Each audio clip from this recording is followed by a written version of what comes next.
What's going on, everyone? It's your boy, Rugby League Roundup, back here with another episode of the Beyond the Tryline podcast. Today is episode 21, and I'm here to review the NRL Round 19 results with my friend Big T of the Mighty Red V. How are we, Big T? I'm good, mate. I'm good. I'm glad to join you, mate. Happy to join you. I think it's my first time with you. Yeah, for second, actually. We did do the Dragons season review a few months ago. We did too, yes. Where we went in depth about the Dragons 2025 season. And now I'm glad to have you back because that stream was very enjoyable. And it's always good to have a chat with you on the podcast. So glad to have you back. We'll get things kicked off from Saturday night because we'll get into the Warriors-Tigers game last as that collides with the Dragons fixture, which we'll preview at the end. We'll start with the Cronulla Sharks versus the Redcliffe Dolphins or the Dolphins, whatever you want to call them. 66 points to nil. Did you see that coming, Big T? No chance, mate. Didn't see that coming anywhere. 11 tries. Nicho Hines kicks 11 goals. 11 from 11, I should say. So that's got to be some kind of record. Yeah, it might be. And we'll get into his performance just a little bit down the track here. But for me, coming into this game, I thought this was going to be the match of the round. Dolphins were in the top four. And, I thought Dolphins at Redcliffe Stadium, KO Stadium, they were probably going to walk all over Sharks or have their way with the Sharks. It was the complete opposite. Cronulla absolutely killed them. 66 points is actually the greatest performance in the club's history, 66-0. And that has now beaten Shane Flanagan's record victory with the Sharks as the coach when they won 62-0 against the Sharks against the Knights back in 2016. So the biggest victory in Sharks history, I think something for all Sharks fans to be proud of. I mean, from minute one, they looked hungrier, didn't they, Big T? They did, yeah. They absolutely they just clicked. They clicked. That's what happened to Cronulla against the Dolphins. They just clicked, and everything just went right for everything they turned to gold. Yeah, I thought their middle was amazing too. Adam Fanua-Blake backing up, and he played only 30 minutes. He got 141 meters in 30 minutes. Cameron McInnes, we all know the player he is and the effort he puts in. And Blake Brayley, I think he had 2 try assists through the middle. So, yeah, very, very classy performance from the Sharks. But the player you did highlight, Big T, was Nicho Hines. 30 points individually. 2 tries and 4 try assists. What a performance from Nicho Hines. Nicho Hines played the best game he's ever played for Cronulla against the Dolphins. The Dolphins were, they had a few players out, but that shouldn't have made any excuses for them. But Nicho Hines, like I said before, everything Cronulla touched turned to gold. Yeah. I just think something with Nicho Hines and Braden Trindle that over previous years, their combination, it clashed in previous years where they both want to take control of the game. Now when one wants to take control, the other will step back and play their role in letting the other half control the game completely. Like Braden Trindle, this combination now has become probably one of the best halves combination in the comp. Don't you think, Big T? Oh, absolutely. They just when they get on a roll, there's no stopping Cronulla. And it doesn't really scare me because when it gets down to the nitty gritty and the grind at the end, Cronulla just don't seem to have it. So good luck to him, And as Jack said, the Dolphins should stop playing at Redcliffe because 54-18 against Manly and 66-0 at Cronulla, to Cronulla at Redcliffe, at KO Stadium. Yeah. That's just not good. That's just not good enough. And I Yeah. watched before at the start of the game, they had Hemiso Tabiai Fido on the Fox Sport, and he was talking about how this is their spiritual home. They love playing here. But yeah, the spirits left that day. Yeah. And, you know, on the halves, they complement each other well. But now moving on to the Dolphins here, this wasn't like a random off day. I think this is the worst performance I've ever seen from the Dolphins, not just this season, but in the club's history so far. That was embarrassing. I would have actually been so annoyed to pay good money to watch a Oh, 66-0 loss. yeah. And I must say that I think it was one of the forwards come out and said we apologise for that game to the Redcliffe Dolphins faithful. Yeah. And I mean, what more could they do? Like their whole game collapsed. I mean, they couldn't get out of their own end much. The defense just started falling apart minute by minute. And I mean, mentally, they just were not there on the day. But for me, this doesn't define the Dolphins or their season. I think this will probably make them hungrier now. I don't think they'll ever want to see this again. And Christian Wolf's been a great coach for the Dolphins this year. I think he'll be demanding a big comeback in the next future for the Dolphins. If you noticed after the first couple of years, they've been in the competition for 4 years, I think now. They get to a certain point in the competition and they start declining. This year it's gone a lot longer than it did last year, and last year went a lot longer than 2024.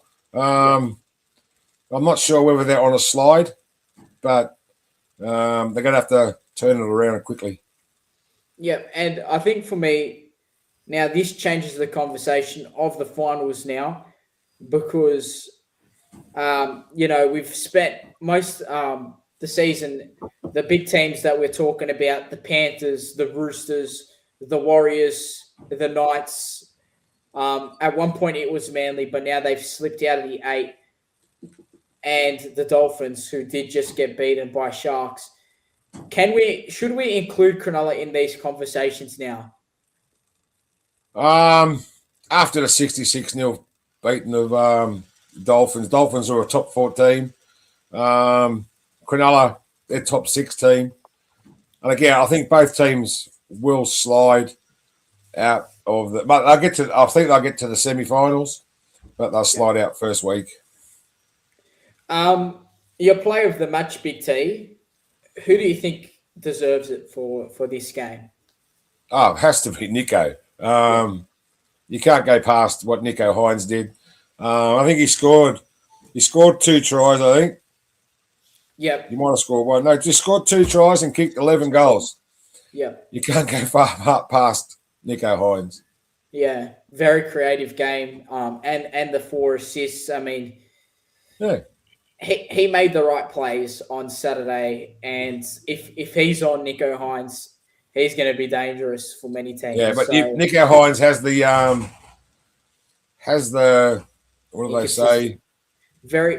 When it comes to crunch games, yeah, this one he stepped up big time, but he has not stepped up in other games. Yeah, and like previous years in the finals. He tends to have just absolutely no calmness about him. He gets the jitters. Yeah, you could tell he's under pressure to perform, and he's on decent money, so he wants to deliver Cronulla their premiership. But he hasn't done so yet, and maybe this might be the year for Cronulla. For me, the player of the match will be Nico Hines as well. Just absolutely too good. For the rating of the game, out of 10, what would you rate this game? Oh, I'm going to go probably a 10 for Cronulla and a 4 for the Dolphins. But combined, I'm going to go a 7 or an 8.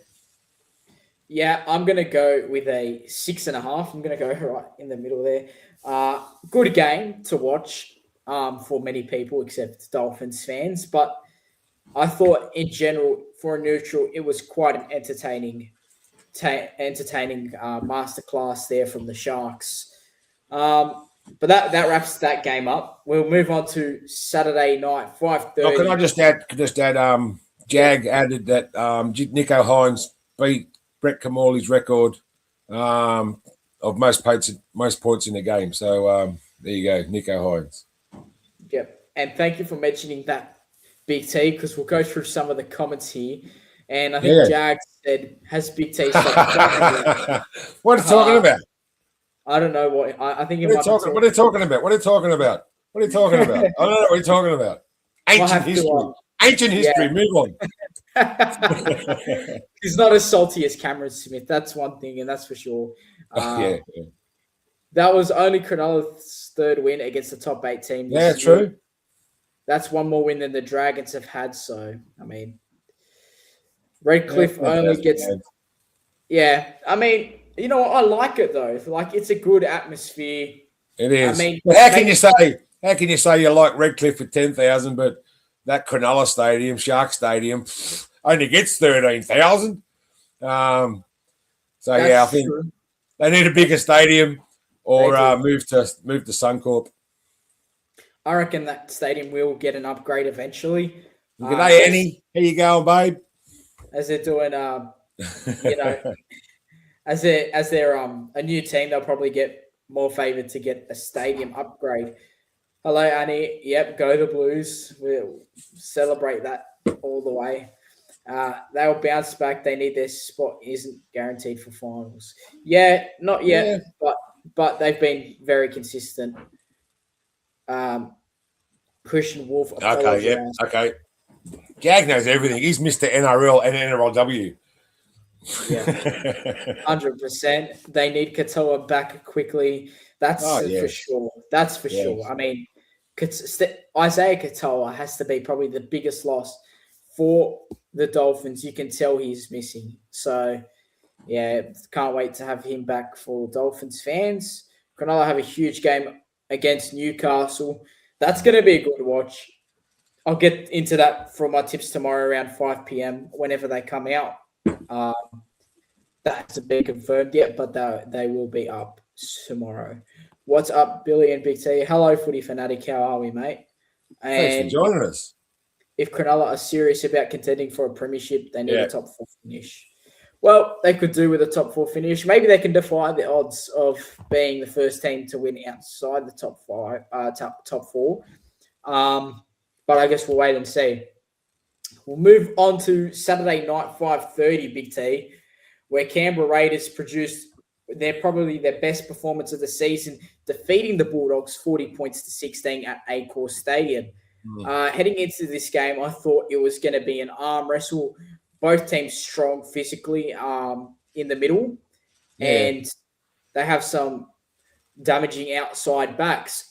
And heading into this game, Stephen Crichton at 5'8", had proven to be working.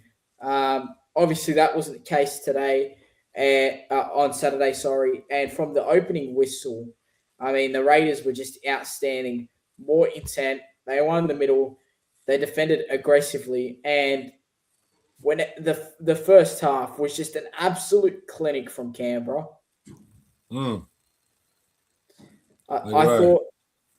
I thought as well as that, Joe Tarpany, I mean, probably one of his best games of the season. He really led for Canberra Raiders on Saturday. I think he made a try saver at one point. He got back and made a very important tackle. And we'll get into another one of the key spine player here that I thought probably his best game of his career. Young Owen Paddy, 2 40-20. Hey. And they changed the momentum of the game. 2 game-changing 40-20s, weren't they, Big T? They were.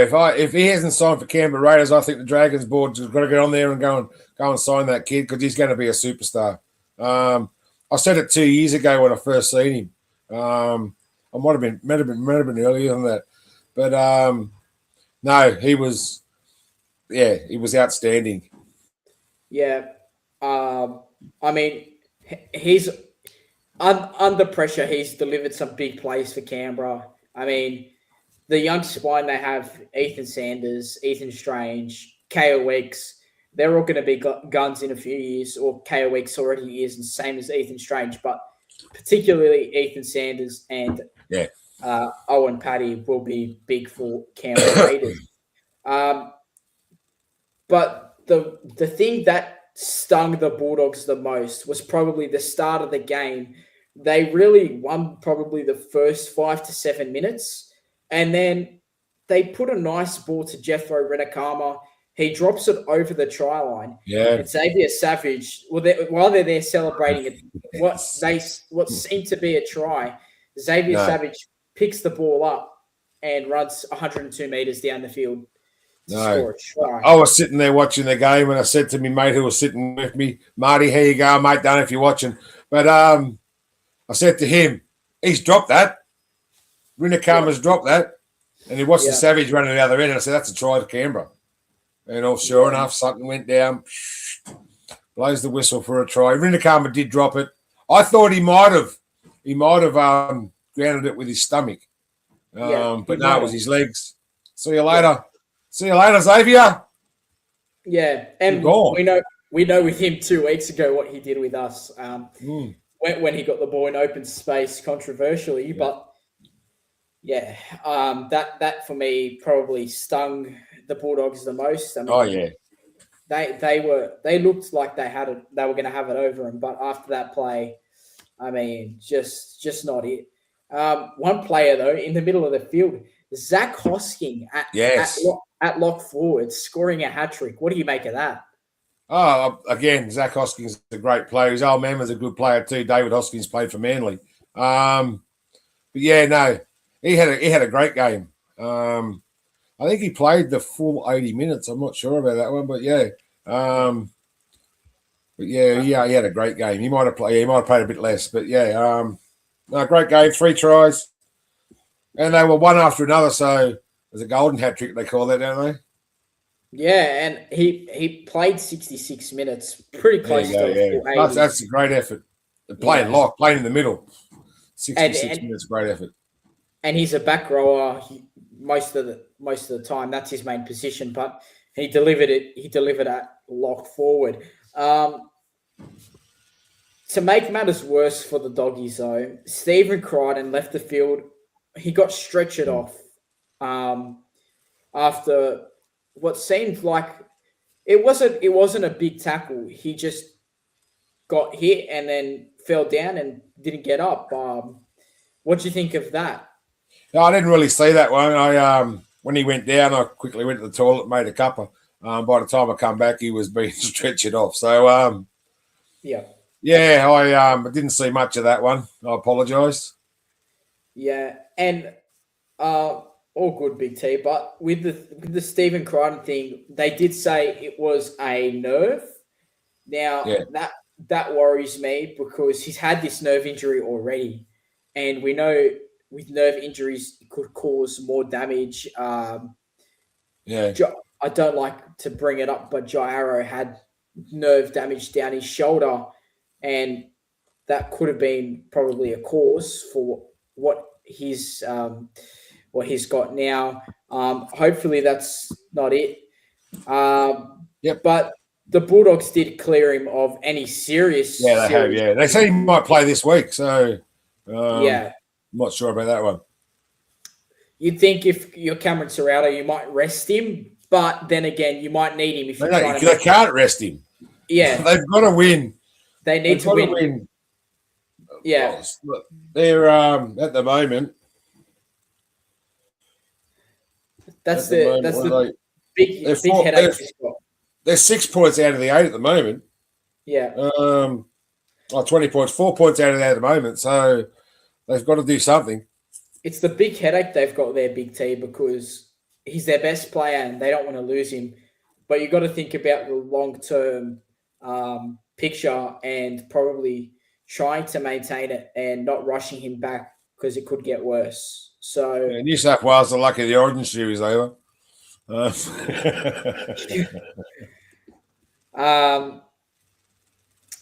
But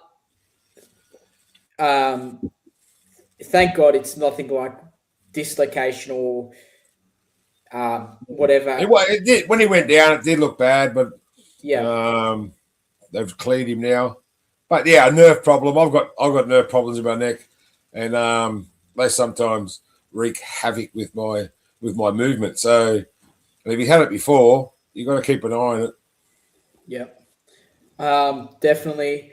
I also thought Canberra in previous weeks they didn't look very convincing, but they looked convincing on Saturday night. So I think Ricky Stewart would be very pleased with that, and hopefully for Raiders they keep performing like that because they played very well. Just going through the comments here, a bit late for the Raiders. They can't make the finals. Dogs have issues too. Uh,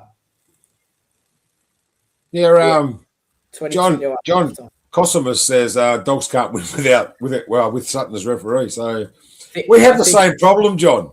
We can't yeah, seem to win. These guys here, these can't seem to win with Sutton as the referee. Talking about these guys here, how's that jersey, Billy? this jersey, Yeah, yeah, the it's a jersey you nice. got on. Yeah, this jersey's beautiful. I love this jersey. It's an old Pen. You're saying it's old Penfolds jersey? Yeah, Penfolds, Oh yes, Penfolds yes. jersey. It's beautiful. It's very comfortable too. In So 1977 to 95, I think it was. They were sponsored by Penfolds. yeah, they were a long time sponsor of the Dragons, and I got a good price for it, so I bought it. Very nice jersey. But back on this comment, dogs can't win when Sutton refs. I agree. Yeah. I think he definitely has it out for the Bulldogs. Ethan Sanders 3-try assist. I mean, he's a rookie. I'm not blaming him for anything at all. It's part of growing. He's a young halfback. If And any 8 from fan, 9 as well. yeah, if any fan is blaming him, they're blaming the No, wrong player. he kicked 8 from 9, 3 try assists. Yeah. What more can you ask from the kid? Yeah, and you know what? There's been some off games, but it's just part of growing. We will see that with Cade Reid. Dogs will see that with Mitch Woods when he recovers from injury. Obviously, re-injuring yesterday, but hopefully he comes back for the Dogs. Matthew Tomoko was strong. Yeah, and Zach Oskey with a hat trick. 100%.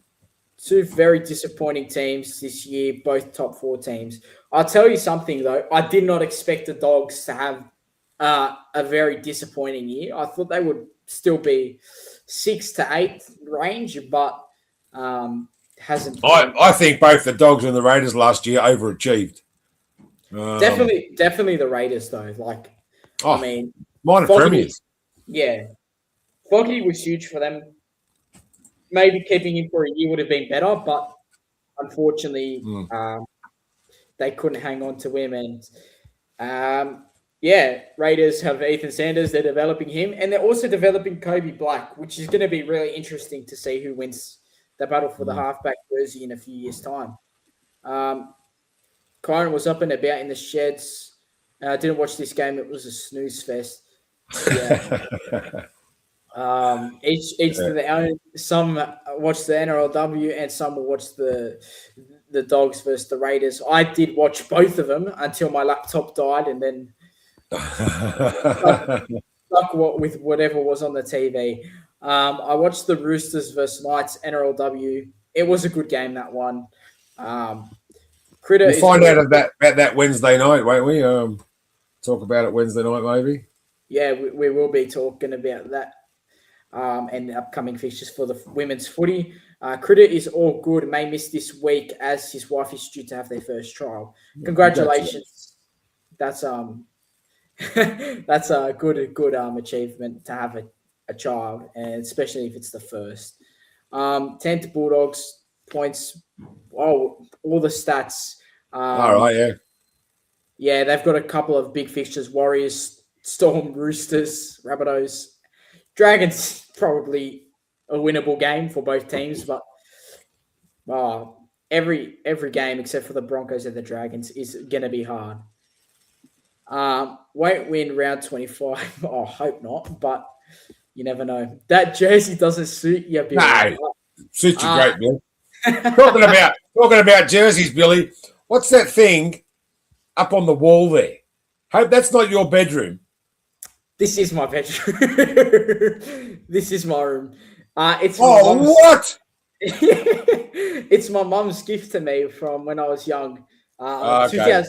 2004 grand final. She was trying to bribe you. Trying, but all you can do is try. It might be worth something one day. You don't know. Maybe, but I'm not willing to sell it, so I'm happy to have it. I've still got some Dragons jerseys in there that need to get framed too, so gonna have to do a couple of adjustments around the room, make it a bit more NRL central in this room here. But we'll talk about the Dragons win, Big T. It was a great win. Yeah, it was. We'll talk about that Wednesday. What's that filthy jersey behind Big T? No, this one here. This one here. Yeah, that one. Yeah, anyway, ancient history. Let's talk about something else.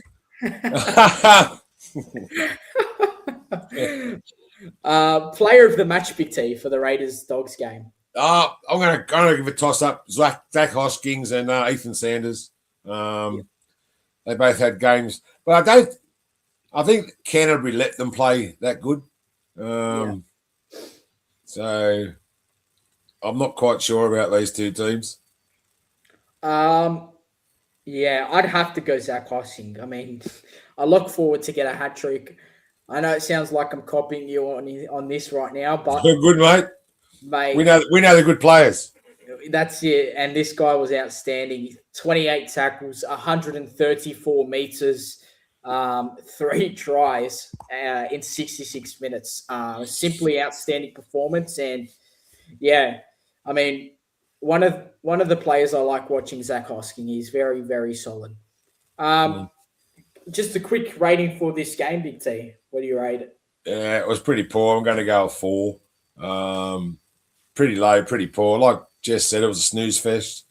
I think Canterbury let Canberra play well. Yeah. I think all the momentum shifted with that first try, and the game changed. I'm going to give it a 4 as well. I was enjoying it, and then as soon as it got, there was too many errors. There was too many missed tackles. It just like the Bulldogs I've been on a massive slide since the middle of last year. And they're sliding more and more out of control. There's something going on at that club. Whether it's Gus, because Gus brings chaos. He does. He does. So especially because he's in the media every week. Exactly right. He's doing 2 roles. He's trying to pump up Channel 9. Yeah. But he's got to stay away from pumping up the Bulldogs, but he doesn't. He pumps them up all the time. But it's a conflict of interest. I don't know what's going on at Bulldogs. Neither do I. I like the Dogs. I know others may. Yeah, that's right. Yeah, they're not my most favourite side, but Dogs crowds have dropped. They have thrived off their fans. Yeah, true. I mean, when the Dogs are going well, the fans are all up and about, and unfortunately, they just haven't delivered as much for their fans. And it's been quite disappointing to watch. Dogs up in my top 4 sides because my mum goes for them, so I have a soft spot for the Doggies. But I mean, it's just been a massive drop off, especially with attendance. And then that means the energy is deflating every single week, and that's been proven. Accor Stadium is too big for a club game. It is, but again, Belmore, they don't get paid to play at Belmore. They don't. No. They do. Like that. That's why they only play 1 game a season. They need to find somewhere else. I wouldn't put it at Parramatta. I mean, I don't know. I don't think they would do that. But you got to find somewhere. But Accor Stadium is big. It's just about finding a compatible match for a Bulldogs team. I think if the Dogs are going well, Accor Stadium's fine because you'll get 30,000, 35,000. Well, we've seen it full for those special occasions. We've seen it full for the I think it was the Canterbury Parramatta game on Easter Monday, I think it is.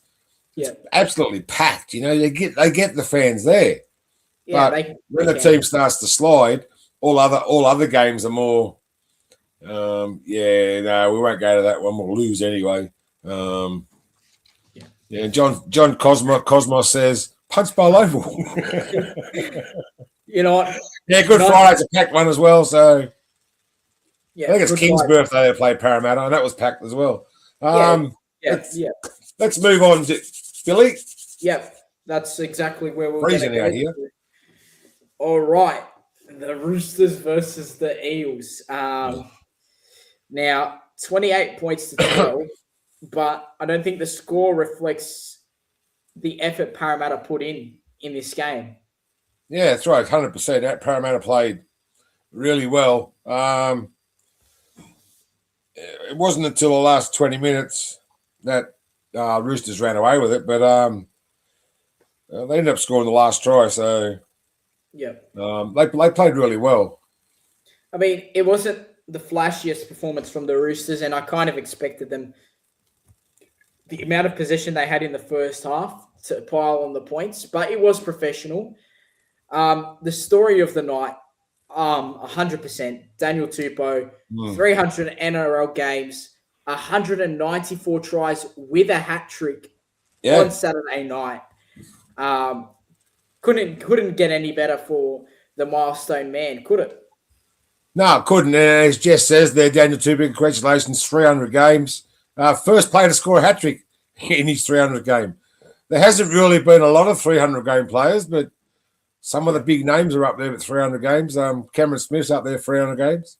So, yeah. And the one thing for me, Big T, is not only just 300 games, but 300 games for one club. That's right. Yeah. To do it just under the Roosters is really special. Probably one of the better achievements because not many players play 300 for their club. I think it's maybe under Jared Warrior-Hargraves and Mitch Orbison.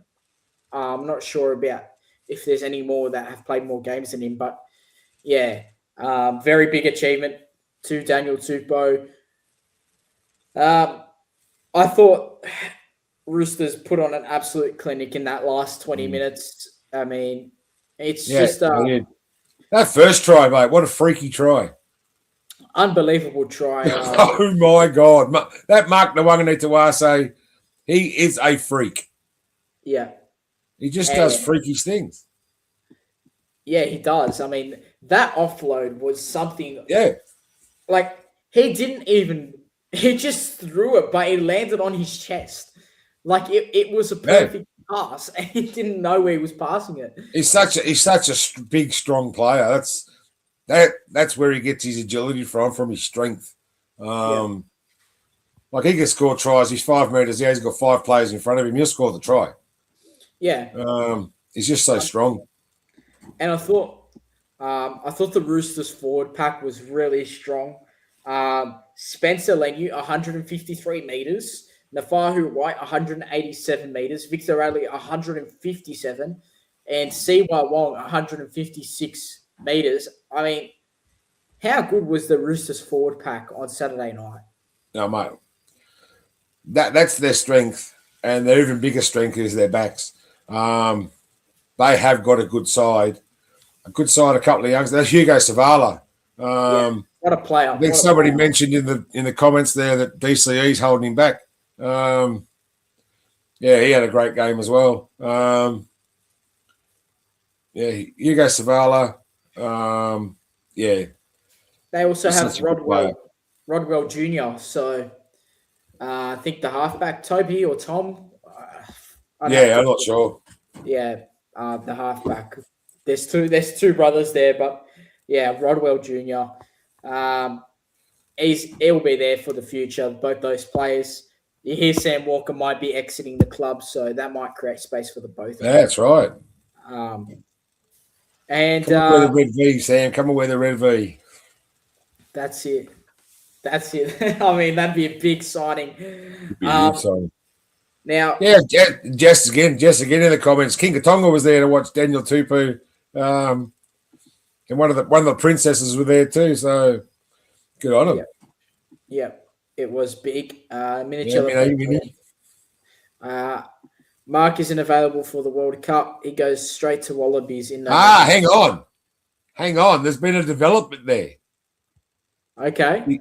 The Australian Rugby League can offer Mark Nawaqanitawase a contract, and he can play the World Cup and then go to rugby union. That could be big. He'd be great for the World Cup.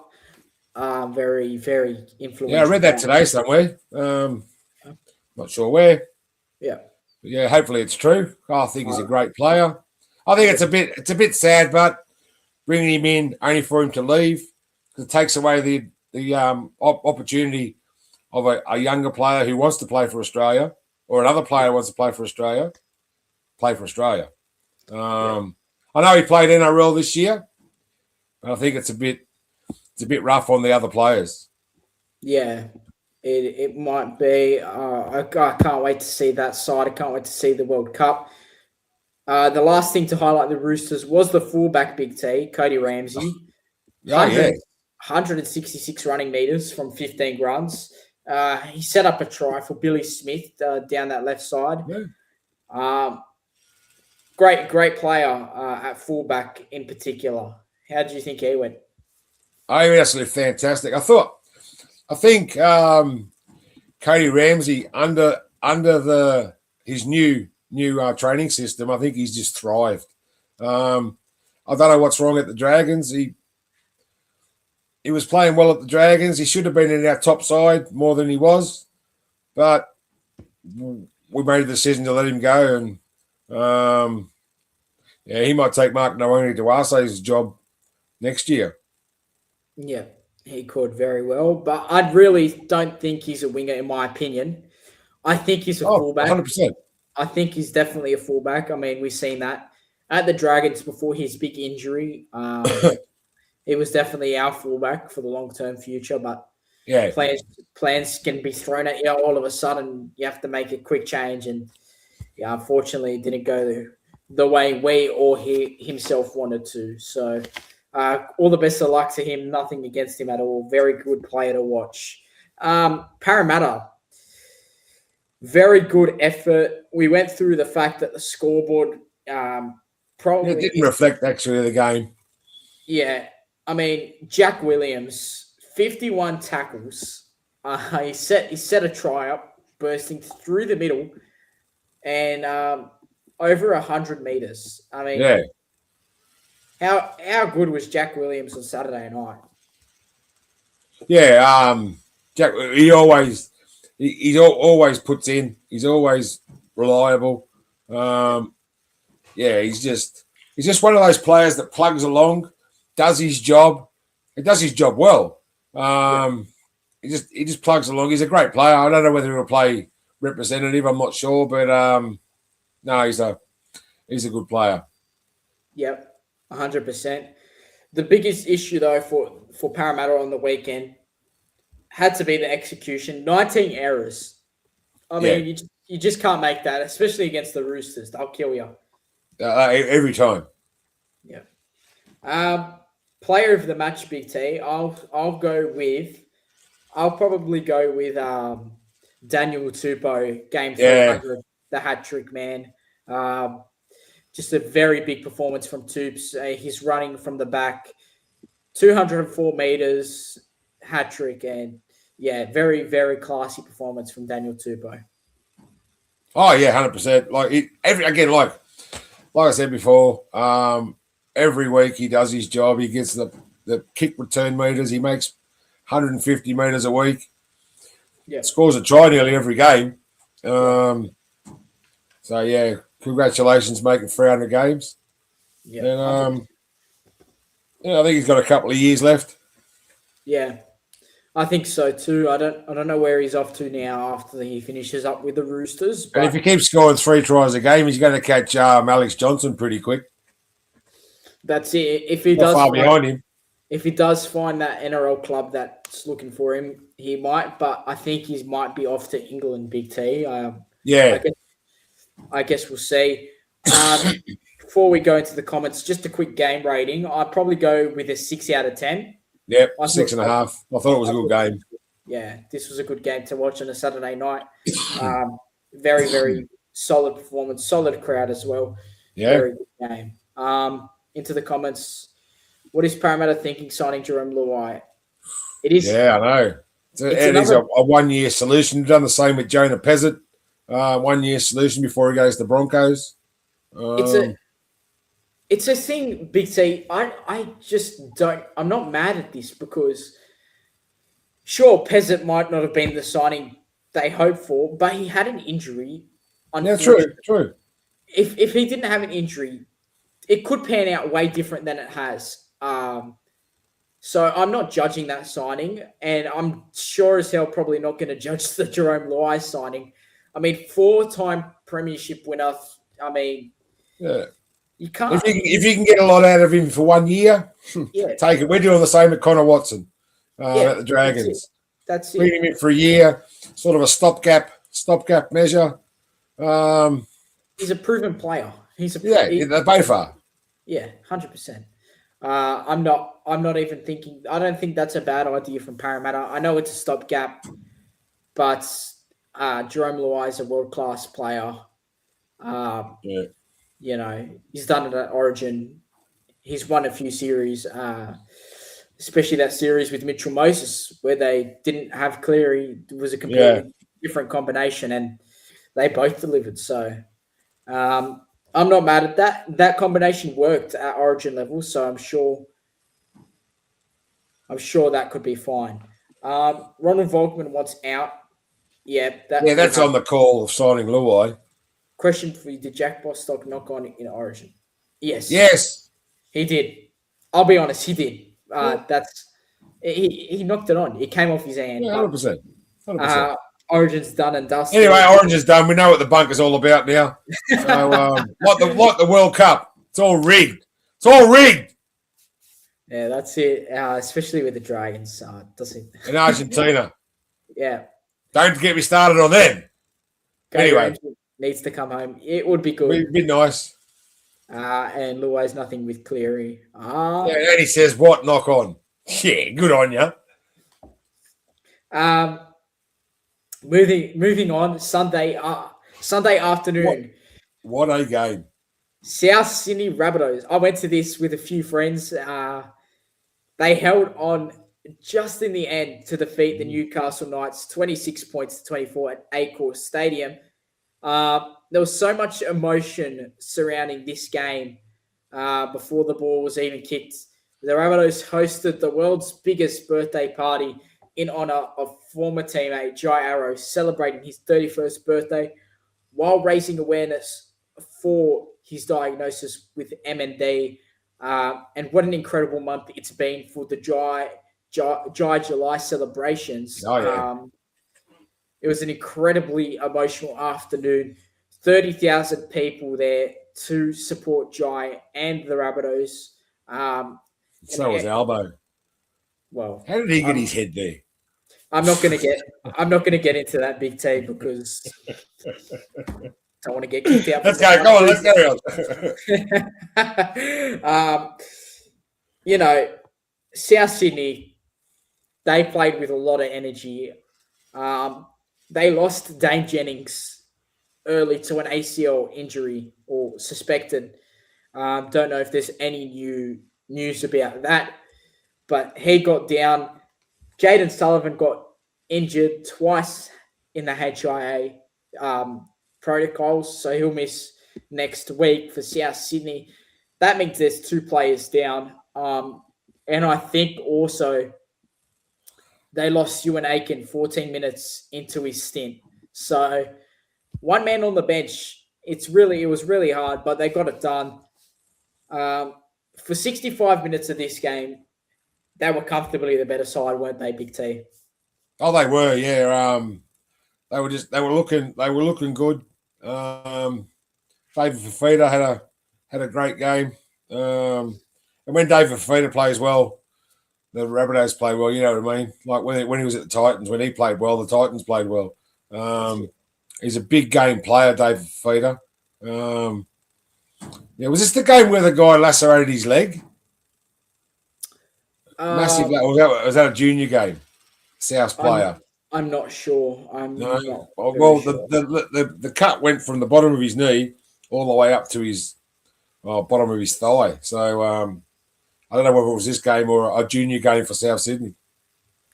Um, I'm not sure, but they did cop a few injuries, so it could have been one of them. But three players out, one on the bench. Very, very gutsy performance. Oh yeah.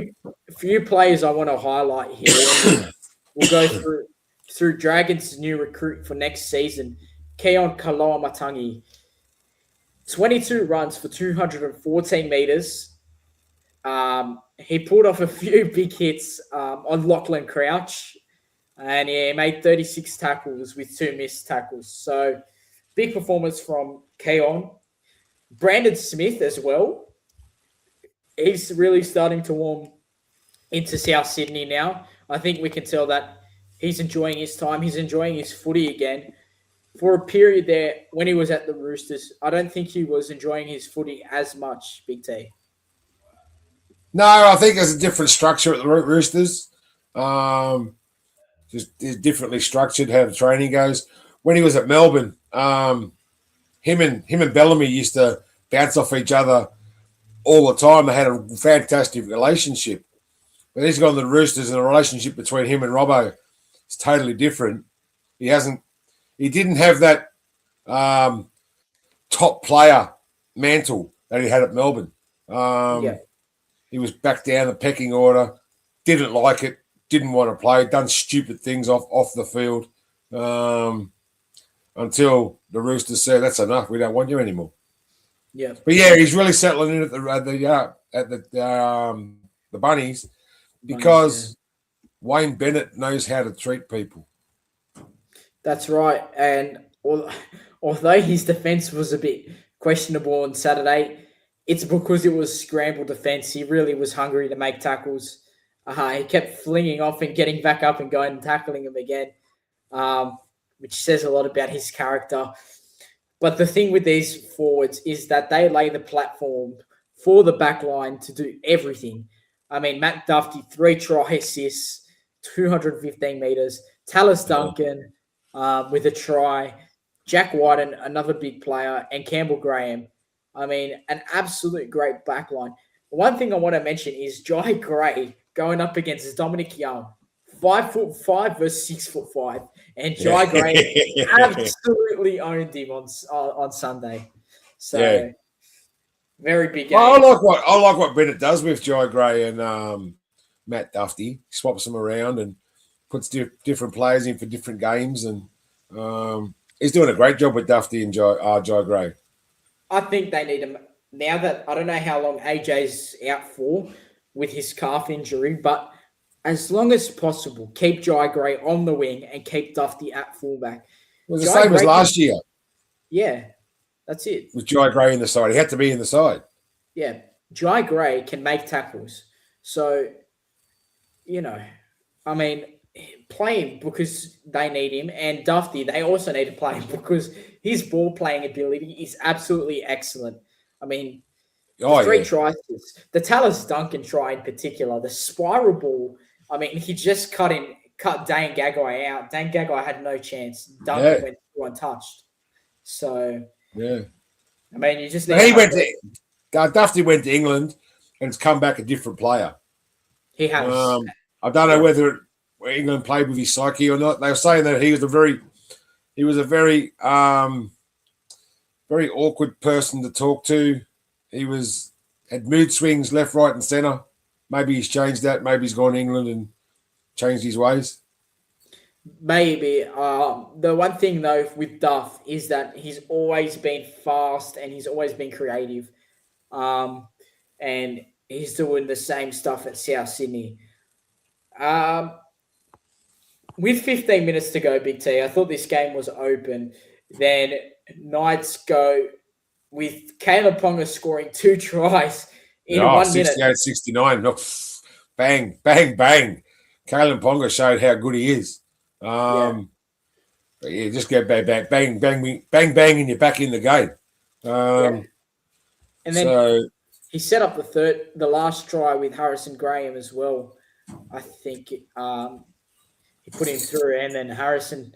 So he put front row through, and Harrison Graham was back up on the inside to finish it off.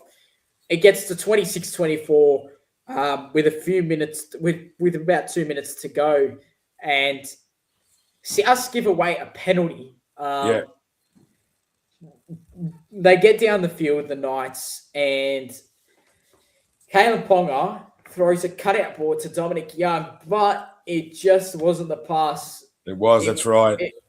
It failed to get to him. It hit the ground and went out. South Sydney escaped with a big victory, a much needed victory. Yeah. Now, for me, while Rabbitohs should get plenty of credit for this win, it's a big win. I think Wayne Bennett will be a bit annoyed with the last 15 minutes. Yeah, 100%. I think they just ran out a bit of juice with the players that they had. It was to be expected, Billy. But they just held on, which is good to see. So I got some good friends who are South Sydney supporters. And it was a good clash, Big T. Very finals footy feeling in that stadium. Oh, but there was nearly 100 missed tackles, Billy, in this game. Yeah, 47 and 45, I think it was. Yep. 47 and 41. 47 for South, 41 for the Knights. That's what's that? 88 missed tackles for the game. That's a huge amount of missed tackles. And I think for me, it was a lot of scramble defense. I am watching it live in the stadium yesterday. It was very scramble. Like Brandon Smith missed 13 tackles. I mean, you'd say it's unacceptable, but in this sort of game where they're dying for everything and trying to get the 2 points. But also they're playing Fiji Sevens rugby. Throwing that ball around. You had to miss tackles. Throw them side to side. That's my biggest players play from side to side. Go from left to right and then go straight back, right to left. And I'll catch him out every time. Yeah. 100%. And plenty of credit to the Knights as well. I mean, after going 20 points down with 15 minutes to go, most teams just, they give in. But, I mean, Caleb Ponga and Dylan Brown, that combination's proving to be worthy. And that was a very important combination that got them back in this game with the final 15 minutes. And then for South, very important win. This is a top 8 clash. This could define ladder positions. For sure. Who makes the 4, who doesn't. It knocked the Knights out of the top 4. Yeah, and I think South are right behind them. They're right behind them, in 6th spot. I mean, this was an important win, not just because of the points. A special day for the club itself, special day for Giant Arrow. And we also got a free Wiggles performance in the stadium. So, very good day. And this victory meant a lot to all the South fans. So, good to see. It was good to be there. Player of the match, though, Big T. Who are you giving your player of the match to? I'm going to give it to Dufty for 215 metres and 3 try assists. He couldn't play any better. Yep, that's fair. I'm going to go and give it to Keon, though. I think his influence through the middle was absolutely instrumental. And, very, very, very big performance from the front rower. For the rating of the game, I'm going to give it an 8 out of 10. Give it an 8 for sure. It was a good game. Very, very good game. Nail-biter towards the end. It just went so quick. Yeah. I was watching it on TV. It was half time. What happened there? Just went so quick the first half an hour, the first 40 minutes.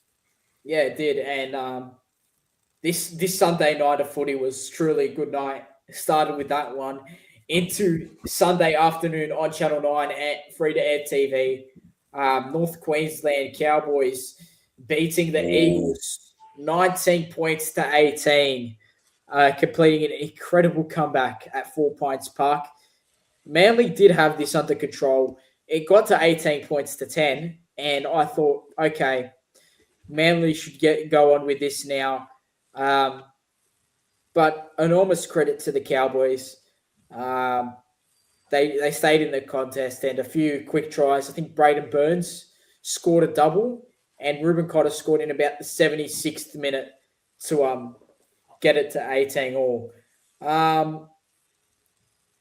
Queensland, this was them sneaking back into the top 8 because I think it was 8th versus 9th, and whoever won this game goes into the top 8. Cowboys win. Scott Drinkwater kicks the field goal. Wow, what a play from Scott. We need him. We need him. Yeah, 100%. Scott Drinkwater, though, I mean, honestly, that field goal was spectacular. But Braden Burns, for me, I mean, a guy that's one of his tries, I don't know which one, was special. I can't remember which one it was, but he just fought hard. Yeah. Yeah, he's a good player. I mean, Big T, for a guy that's been cooked with injuries, I mean, he's had so many injuries, leg injuries, ACL injuries. His fight back to the NRL, and now he's a mainstay in the Cowboys team. I mean, it's amazing to watch Braden Burns playing. It is. He's such a good player. But I just want to bring up too that first Tom Chester try. Man, he just blitzed him. He left him clutching in air. 100%. Straight through the gap. And, yeah, they were just watching him. I actually said, hang on. We can't celebrate this, yes. That was too easy. It looked like someone took somebody out, but nobody got taken out. He just burned him completely. I mean, for Manly, they have to kick themselves like hard. I mean, that would be absolutely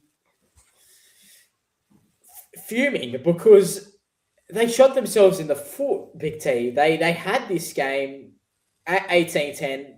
They should have gone on with it, but they didn't. So no. Again, someone said in the comments there, Fosball has popped. So yeah, I think Manly have popped. 4 Pines Park is normally a fortress, and they get teams beaten fairly easy at 4 Pines Park. But I also have to say, I think Marnie's try should have been a try. Yeah, agreed. Reid Marnie's try definitely should have been a try. Well, if Tom Jenkins tries a try, Reid Marnie's tries a try. Yeah, I know. And this is the inconsistency with the bunker. I mean, you can't get it wrong this much. You have not with the technology you've got. Yeah, you've got every camera in the world watching that play. We're all watching the same screen. Like, if we can make the call at home, they can make the call there. Exactly right, like the knock-on in State of Origin. But anyway, we'll move on from that. We're not talking about that. Cowboys, though, I mean, they deserve to be a top 8 team, probably more than Manly. With all the criticism of Todd Payten this season, I mean, he's delivered a great year with the Cowboys, hasn't he? Oh, Todd Payten, there was talks at the start of the year. They didn't start well. I think they lost their first 3. And Todd Payten was talks. Todd Payten's gone. Todd Payten's gone. Who's going to be the first coach sacked? It wasn't Payten, it was Seabold for the other team. Yeah, and then they warmed into the season brilliantly. They actually, they've done well ever since that. I mean, they've had 3 or 4 losses since then, and 10 wins. So big comeback. You can't take it away from them. Yeah, 100%. Just going through comments, bit of strange to move Fletcher Sharp to centre. Hasn't played a whole lot there. Probably. It probably was for that game, for the Newcastle game. Dusty doesn't have a club next year. I don't know yet. I don't know where he ends up. We'll ignore the South comments and just focus on the Cowboys game. How good was Drinky with the field goal? Yep, 100%. First attempt. See you later. That's right. We're talking about bringing drink water. Reed Marnie try should Yeah. have been awarded. Yep, we've been 100%. That should have been a try. Manly's first Manly's first loss over Foz, under Foz, yeah. So and both goal they kickers, were. they kicked 1 for 4, so pretty poor. But for your player of the match, Big T, who you got to give it to for this one? I'm going to give to Braden Burns for his 2 tries. I thought they were absolutely fantastic tries he scored. And again, it's one of those players I like to watch. Him and Tom Chester, they're both great players. Yep. I could go with Braden Burns, but I'm going to go with the fullback for the Cowboys. Yeah. Scotty Drinkwater, come up with the big moments, try assist, and a field goal that won them the game, and is top 8 defining. So very, very big play from Scott Drinkwater. He iced the big moment, and that's what you love to see if you're a Cowboys fan. Yeah. A guy with that much spark is able to win you the game in the big moments. And if you like to see that as a Dragons fan too, I think. Yes, we will. We do. Melbourne versus the Gold Coast Titans now, Big T. Another thriller of a game. Storm surviving what could have been a big upset, defeating the Titans 22 points to 18. No Cameron Munster in this side. But Jerome Hughes was back from injury, and Harry Grant was back as well. Very, very much needed win for the Melbourne Storm. If they 100%. Again, in this game, there was controversy. I can't remember whose try it was. It might have been Alec McDonald's, maybe. Yeah. But he was tackled. Yeah. He made a second effort to get the ball over the line. Yeah. So why was that given? In the last game we just talked about, Reed Marnie's wasn't. And Reed Marnie was over the line by this much. Yeah. So even if he didn't stretch out, he would have scored. Yeah, I know.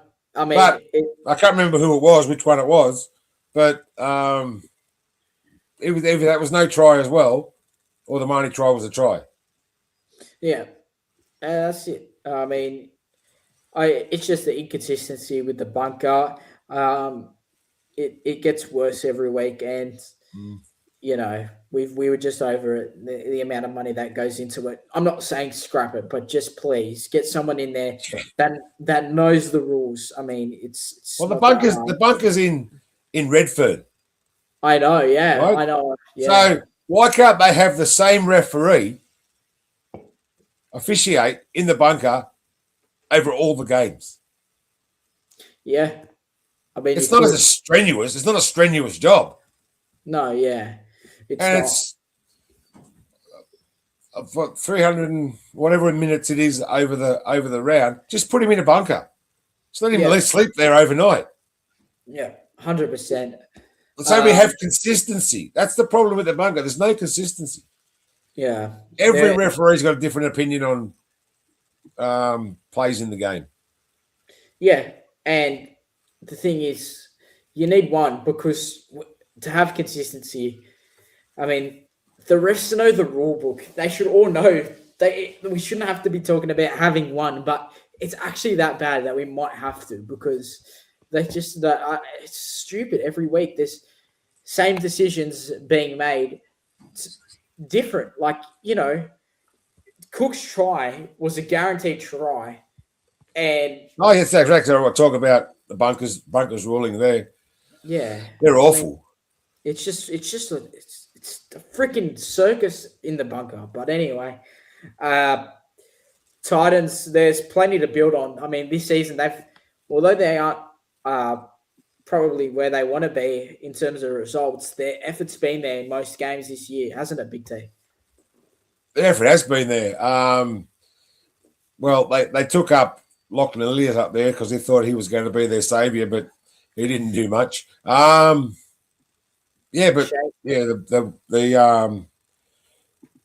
Storm and the Titans. I only watched highlights of the game. I thought most of the players. It was not. I don't think it was a very exciting game, but it was 22-18. Like He scored a try in the 79th minute. That might have been the try. That was the contentious one. I'm not The sure. Nick Meaney one, he was over the line completely, but I think the play the ball was the most contentious part about it because the play the ball was sloppy. It was a sloppy play the ball, but I thought the try was fine. I don't know. For man of the match for this game, it's hard to give. There wasn't a real standout sort of player for me. I'd probably would give it to Jerome Hughes. Just his experience and calmness in this game was absolutely excellent. I thought he was amazing for the Storm. So I'm going to give Jerome Hughes the man of the match. Yeah, I'll probably go the same there. Jerome Hughes had a good game. Trent Liero, 137 metres, 38 tackles. I thought he played well too. So yep. I like Trent Liero. He's a Queenslander. Yep. And I like him playing for Melbourne. I don't like Melbourne, but it also, as any in the comments there, gives us a chance. Every loss the Titans have brings us closer to not getting the spoon. So right. We're 4 points behind them, so we've got a lot of work to do. Yeah, we do. We need to win, and now that's up to us. That's right, exactly right. I think we're rolling. We're starting to roll. Yeah, but if we can get ourselves out of that position, that will be good to see. Interesting, Harry Grant started off the bench. I just think probably a wise decision though, because I mean he puts his body through hell. He just played 80 minutes in the grueling state of origin, didn't he? So yeah, it's tough. Very wise decision, probably. He does it every single year. Nothing changes with the origin for Harry Grant. Titans are in games; they just can't finish it off. Yeah, same as us. They will have the plays too, though. Zane Harrison, Keanu Kinney, Campbell, they're all excellent players. So, yeah. AJ Brimson. We need to win that one if we are to avoid the wooden spoon. We do. Last game before we preview our Little Dragons game. The Wars versus the Tigers. I mean, there was a lot of interest from me towards this game. I mean, Tigers back off a really disappointing loss from Cogra. There was a lot of pressure for them to respond at Campbelltown. On the other hand, Warriors coming off the bye. James Fisher-Harris was back from injury. They did rest Barnett and Capewell, I think. But it didn't take long for them. I mean, James Fisher-Harris crossed over. 2 minutes. Then Bunty Afoa came up with one of the all-time howlers of a tackle. Probably the most ridiculous thing I've ever seen. Wax C and Charles Nickel-Clockstad, that is, without the ball after he's passed it. I mean, it's not like he couldn't have pulled out. No, he literally went in for blood. Like he went to tackle him, and that put Tigers under the pump. Oh, that's just the Tigers' compulsory 10 minutes in the bin for someone. Every game, the Tigers have a player in the bin. Yeah, and for me, Big T, I mean, this killed them because they went down 14-0. They fought back brilliantly in the second half. They fought back to 14-6 at halftime. Then in the second half, the amount of defending they did, the Warriors just killed them. I mean, Cam Pereira, outstanding season. I think he's played like 10 games, scored 10 tries. Ali Leatower, dangerous center. Yeah. Tamare Martin, Wade Egan, Chanel Harris-Tavita, Sam Healy, Tane Tuapiki. Those members of the spine are absolutely immense. Yeah. And I think when you have middles like Aaron Clark, middles like James Fisher-Harris, and you still got to wait for Kurt Capewell and Mitch Barnett. Warriors are a dangerous side. No, dangerous side. But again, the Warriors tend to slide around this time of year. Talking about teams that slide. But Cam Pereira, he's a finisher. And again, Titans were silly to let him go, I think. Yeah, I think I mean they were like, oh, your defense, but you got to take the good with the bad with Cam That's Pereira. I right. mean, he's got pace. He's gonna finish tries. He's an elite try scorer. It's proven. His strike rates, or pretty much a try a game now. I mean, there was also a lot of distraction with the Tigers in the last 2 years. They were going well, and then Galvin requests a release. They're going well this year, and then Luai says, I'm off to PNG now. I'm not a Tiger anymore. I'm off to Yep. PNG in 2028. Now, this week, that week of the game, they tell Luai that he's not needed beyond this Yeah. season. I mean, what do you make of that, Big T? Well, like, what does Luai do now? Like, the Tigers have told him, we don't want you at the end of the year. Well, he knows he's a top player. He knows he's going to have somewhere else to go. It doesn't matter how his form is for the rest of the year. Depends on what sort of person Jerome Luai is. It depends on what sort of person he is. Like, I wouldn't trust Zach Lomax with an ounce of salt. Wouldn't trust him. Luai, I think he'll just start lagging in games. I'm not sure what's going to happen with him. Yeah, neither do I. I think it will be Parramatta or Perth Bears that he ends up with, but very distracting year for the Tigers. I mean, that might be a bit disrupting for the Perth Bears, I think. Bringing in a player for 12 months and then letting him go. You know what I mean? You need to bring players in, build that combination. Yeah. And you're not going to do that with Luai. I mean, the Bears marquee man that was meant to be Jamie Humphries has literally pulled out. Like, I mean, whatever's going on at Perth seriously needs to be fixed for a new team to be this bad at recruitment. Where the help is from NRL. Is it Mal? I'm not sure, but there's no promotion. There's very little promotion, that is. There's not much going on. We don't, at least from what we know here, we don't see any social media from the Bears at all. PNG have so much more publicity. This is a disaster for the Perth Bears right now, honestly. I mean... Yeah, Jess is saying the Perth Bears haven't even got a full squad yet. Yeah. They're going to put a bunch of 18-year-olds in there, they've got to raid somewhere. Yeah, that's it.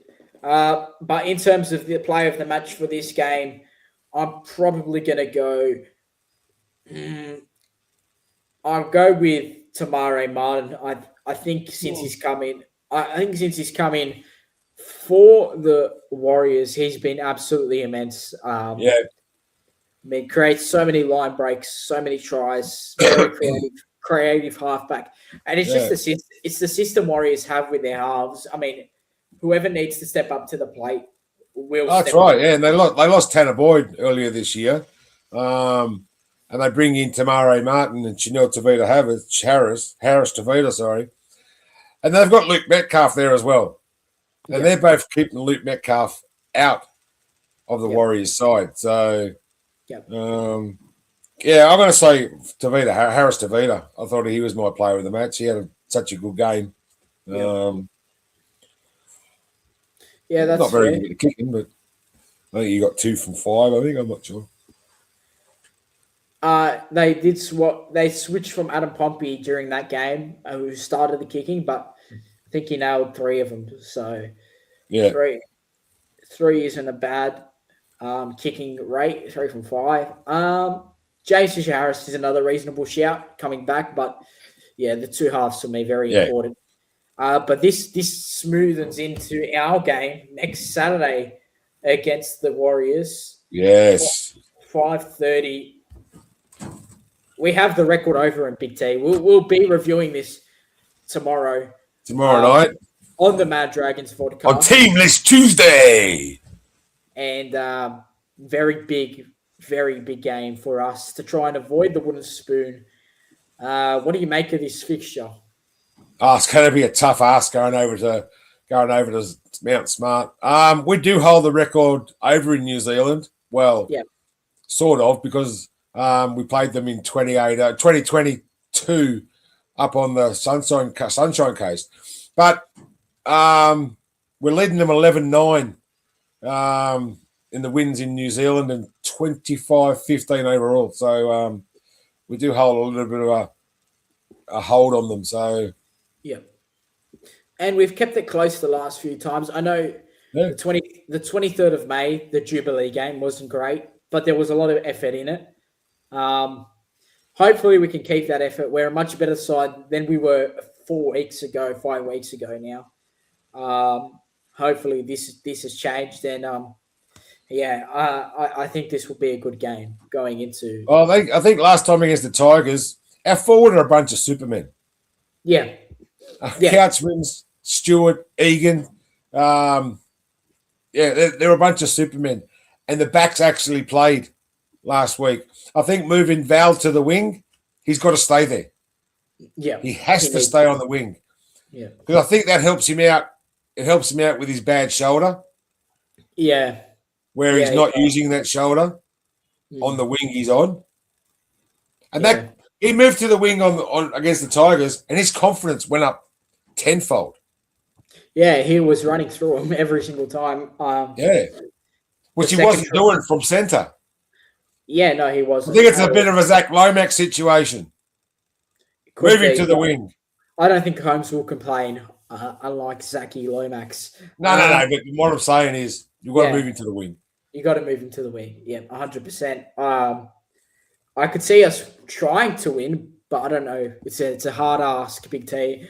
I just want to see a good performance. I know this season we've got nothing to lose now, so we need to fight hard. All I want to see is a fight. That's it from me.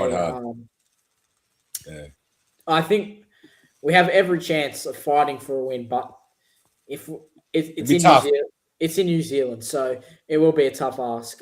But that's it. We'll be reviewing that on the Mad Dragons podcast. Make sure you go over there and watch us tomorrow, 7:30. We'll be previewing that game and reviewing the ladies' win that they had on Sunday. The team list that they both named, and it should be a good episode on the Mad Dragons podcast. So make sure you go subscribe on Facebook, follow it, and on YouTube. So thank you guys for watching. It's been your boy Rugby League Roundup here with Big T, Beyond the Tryline, episode 21. If you haven't already, make sure to like, subscribe, and leave a comment for what your game of the round was. Make sure I'll see you tomorrow around 4 or 5 p.m. with my Tuesday tips. See you guys. Take care.